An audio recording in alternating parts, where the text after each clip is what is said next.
I have to say, any woman that can get on stage and meaningfully say that they forgive the person who their husband that quickly, you are truly a better person than me, because I've just been so angry. In the world of conservative media, few friendships have drawn as much attention or sparked as much chaos as that between Candace Owens and Erica Kirk. Both women stood as influential voices in the same ideological circle, often seen together at Turning Point USA events and conservative conferences. Candace was the outspoken firebrand known for her unapologetic takes, while Erica, wife of Turning Point USA founder Charlie Kirk, often represented the quieter, faith-driven side of the movement. Together, they projected unity and purpose. But behind the smiles and photo ops, tension had been building for months. And when private disagreements turned public, the conservative media landscape was rocked by a storm that few saw coming: a friendship in flames. The seeds of conflict began long before the confrontation. Candace Owens had built a reputation for calling out hypocrisy, even among her own allies.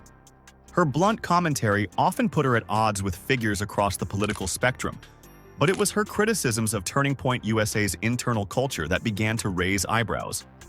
Meanwhile, Erica Kirk, who had carefully cultivated her own image as a humanitarian and podcast host, stayed silent through much of the controversy. But silence can speak volumes. Insiders whispered about growing rifts, suggesting that Candace and Erica's friendship had fractured behind closed doors over disagreements about faith, power, and influence. In early 2024, those private tensions spilled into the open. Candace began making cryptic statements online, referencing fake loyalty and performative activism. Her followers immediately began speculating about who she was referring to, and many pointed toward Erica.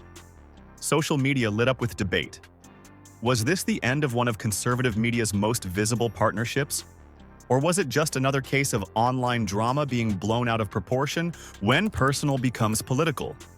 As speculation grew, so did the public's appetite for answers.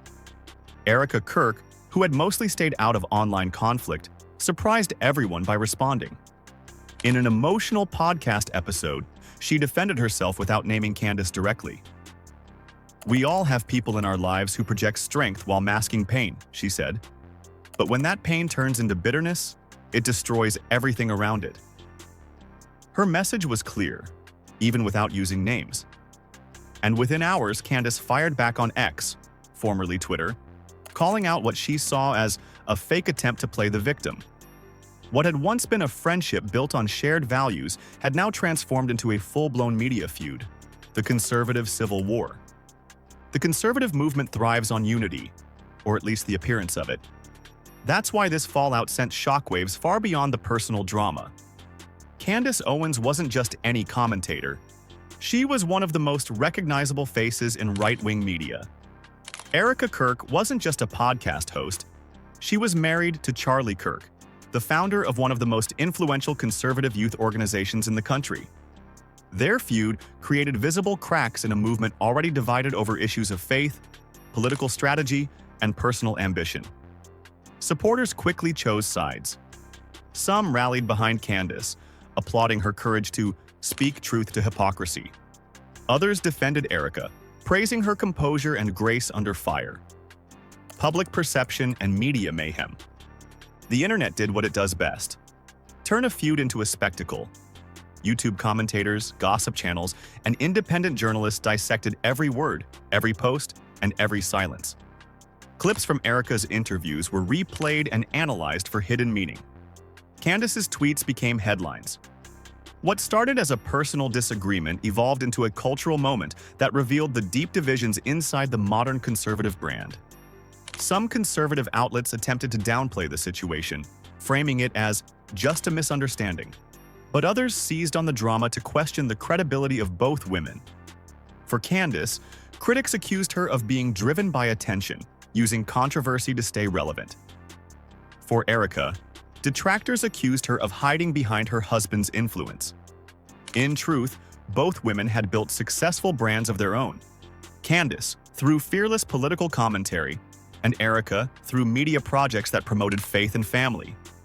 Yet in the public eye, their achievements were overshadowed by conflict, faith, power, and public image. At the heart of their feud was something bigger than social media posts or interviews.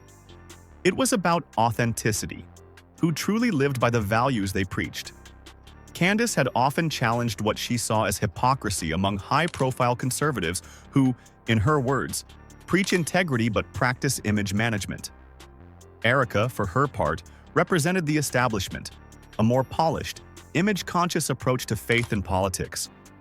The clash between them symbolized a larger cultural divide within the conservative movement, between those who want to revolutionize the system and those who want to preserve its respectability.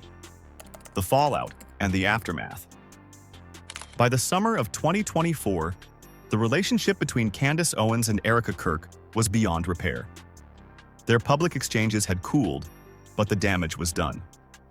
Conservative conferences that once featured them on the same stage quietly rearranged schedules to keep them apart. Sponsors grew cautious, avoiding any events that risked reigniting controversy. For both women, the fallout had professional consequences, but also unexpected benefits. Candace leaned fully into her independent brand, distancing herself from political organizations and launching her own media ventures. Erica, meanwhile, focused on expanding her podcast, Worth, rebranding it as a space for women to discuss faith and healing, a subtle but strategic pivot away from public drama. In the end, their feud became more than a headline. It became a mirror for the movement they helped shape. It showed how easily alliances can crumble when personal faith, politics, and ambition collide. It revealed that influence in the modern era is fragile, dependent not just on ideology but on reputation. And it proved, perhaps most painfully, that no matter how powerful your platform may be, no one is immune to the chaos that comes when trust is broken and loyalty turns to suspicion. For those who followed the story, it was never just about who was right or wrong. It was about what happens when two powerful voices, once united by purpose, find themselves divided by pride. Their story remains a cautionary tale about the double-edged sword of influence, how it can build movements, but also destroy friendships.